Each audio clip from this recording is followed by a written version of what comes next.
हाज़रीन, 18 ज़िलहिज्जा आने वाले पीर का दिन हज़रत सैयदना उस्मान गनी रज़ी अल्लाह ताला अन्हु की शहादत का दिन है। शहादत का दिन है। इस दिन हमें अपने घरों में, मस्जिदों में तिलावत कुरान का अहतमाम करके फ़ातिहा नियाज़ का अहतमाम करना चाहिए। अपने घर में अपने बच्चों को बिठाएं, बताएं सहाबाई किराम की ज़िंदगी क्या है, हज़रत उस्मान गनी की महब्बतें क्या हैं और आप किस तरीक़े से पाकीज़गी के साथ ज़िंदगी गुजारी है। ये सीरत अपने बच्चों को सुनाएं, अपने घर में अपने घर वालों को सुनाएं और कुछ कुरान मजीद पढ़ें, 2 रकात नमाज़ पढ़ें, उसका सवाब हज़रत की खिदमत में हदिया पेश करें। ये तो हो रहा है, मगर अब साथ में क्या हो रहा है माज़अल्लाह, ये जो दुश्मनाने सहाबा होते हैं 18 ज़िलहिज्जा को माज़अल्लाह ईद का दिन मनाते हैं। सहाबाई किराम के जो दुश्मन हैं 18 ज़िलहिज्जा को ईद का दिन मनाते हैं और उसका नाम ईद गदीर देते हैं। हाज़रीन किराम, हम अहले सुन्नत का एक दस्तूर और कायदा है, जो दिन गम का होता है उस दिन हम खुशी नहीं मनाते। मिसाल के तौर पर आशूरे का दिन ले लीजिए, 10वें मुहर्रम का दिन, हज़रत आदम अलैहिस्सलाम से लेकर नबी पाक अलैहिस्सलाम तक अल्लाह ताला ने अम्बिया को, अम्बिया की उम्मतियों को नेमतें अता फरमाई। आशूरे के दिन खुशी का दिन था, लेकिन जैसे आशूरे के दिन नबी करीम सल्लल्लाहु अलैहि वसल्लम के नवासे हज़रत सैयदना इमाम हुसैन रज़ी अल्लाह ताला अन्हु और आपके औलाद अमजाद और घर के अफराद की शहादत हुई, तब से ये दिन गम का बन गया।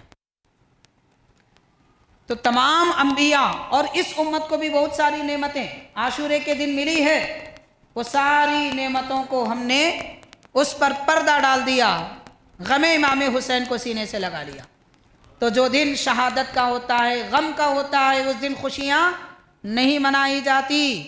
इसीलिए हमारे अकाबिर और बुज़ुर्गों का तरीक़ा है कि शहादत के दिन उससे कुछ पहले ख़ास तौर पर खुशियों के काम नहीं करते, जैसे शादी करना वगैरह, ये काम नहीं करते। एक तरीक़ा है बुज़ुर्गों का। तो हाज़रीन, जब इमाम हुसैन की शहादत के दिन खुशी नहीं मनाई जाती, वो दिन ईद का दिन नहीं हो सकता। फिर 18 ज़िलहिज्जा ईद का दिन कैसे बनेगा? 18 ज़िलहिज्जा को लोग ईद का दिन कहकर कैसे खुशियां मना सकते हैं? अफसोस करना चाहिए लोगों को। मगर 18 ज़िलहिज्जा को शहादत हुई, ये तो यकीनी तौर पर साबित है। 1 2 नहीं, 10 सीरत सहाबा और तारीख़ की किताबों में लिखा हुआ है। तो बहरहाल हाज़रीन किराम, जब गम और खुशी, मान लीजिए दोनों, अगर खुशी का दिन भी है, गम और खुशी जमा हो जाए तो गम के दिन को मनाया जाता है और गम मनाया जाता है। खुशियाँ मनाना सहाबा के इंतकाल और उनकी शहादत के दिन, ये राफ़ज़ियों का तरीक़ा है, अहले सुन्नत का तरीक़ा हरगिज़ नहीं है। 18 ज़िलहिज्जा का दिन हज़रत उस्मान गनी की शहादत का दिन है, तो वो साबित करे हज़रत गौसे पाक ने ये खुशी मनाई थी 18 को। वो साबित करे हज़रत गरीब नवाज़ ने इस दिन खुशी मनाई थी 18 को। वो साबित करे हज़रत यूसुफ बाबा, शरीफ बाबा ने इस दिन खुशी मनाई थी 18 ज़िलहिज्जा को।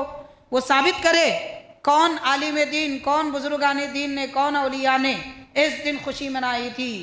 वो साबित करे कम अज़ कम कि इमाम हसन ने उस दिन खुशी मनाई हो, इमाम हुसैन ने उस दिन 18 ज़िलहिज्जा को खुशी मनाई हो। हमारे अकाबिर बुज़ुर्गों की किताबें लिखी हुई हैं, मौजूद हैं, कहीं एक मकाम पर भी किसी के बारे में कोई तज़किरा नहीं मिलता कि 18 ज़िलहिज्जा को उन्होंने इस तरह खुशी का दिन मनाया था। ये तो रवाफ़िज़ का तरीक़ा है, सहाबा के दुश्मनों का तरीक़ा है। हम दुश्मनों की रविश पर न चलें, अल्लाह वालों के तरीक़े पर चलें। और एक आखिरी बात अर्ज़ करूँगा हाज़रीन, हज़रत यूसुफ बाबा, शरीफ बाबा रहमतुल्लाह अलैहिमा के शेख हैं हज़रत कलीमुल्लाह जहाँ आबादी रहमतुल्लाह अलैह ने, इससे पहले भी हमने ये वाक़या अर्ज़ किया है कि आप फरमाते हैं, मैंने ख्वाब में देखा हुज़ूर नबी करीम सल्लल्लाहु अलैहि वसल्लम, हुज़ूर पाक सल्लल्लाहु अलैहि वसल्लम हज़रत इब्राहीम अलैहिस्सलाम से ये गुजारिश फरमा रहे हैं कि ऐ मेरे जद्द अमजद, आप मेरी उम्मत के लिए दुआ करें। सरकार फरमा रहे हैं इब्राहीम अलैहिस्सलाम से, आप मेरी उम्मत के लिए दुआ करें। तो हज़रत इब्राहीम अलैहिस्सलाम ने फरमाया कि ऐ मेरे महबूब नबी, ऐ मेरे औलाद अमजाद में बरतर शख्सियत, क्या मैं आपकी उम्मत में उन लोगों के लिए दुआ करूं जिन्होंने उस्मान गनी को शहीद किया? आपकी उम्मत में कातिलाने उस्मान हैं, मैं अगर आपकी उम्मत कहकर दुआ करूंगा तो वो भी उसमें शामिल हो जाएंगे। जो उस्मान गनी के कातिल हैं उनके लिए मैं दुआ नहीं करूंगा। हज़रत इब्राहीम अलैहिस्सलाम फरमा रहे हैं تو غور کریں کہ قتل حضرت عثمان غنی کی شہادت اتنی سنگین اور یہ جرم اتنا بڑا ہے کہ عالم برزخ عالم ارواح میں نبیوں کو بھی اس سے تکلیف ہوئی ہے، وہ بھی غم کا اظہار کر رہے ہیں، اور 18 ذی الحجہ کو لوگ خوشیاں منا رہے ہیں معاذ اللہ۔ کتنے افسوس کی بات ہے، جانے انجانے میں لوگ کتنی بڑی غلطی کر رہے ہیں، سمجھنے کی بات ہے۔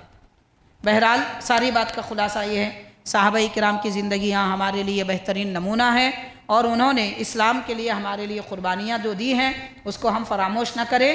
دنیا میں بڑے بڑے مالدار بادشاہوں کو تو ہم یاد رکھتے ہیں، ان بادشاہوں کو یاد رکھیں جنہوں نے اسلام پر احسان کیا ہے، وہ سلاطین ہیں، وہ خلفاء ہیں، خلفائے راشدین ہیں، اہل بیت کرام ہیں، صحابہ کرام۔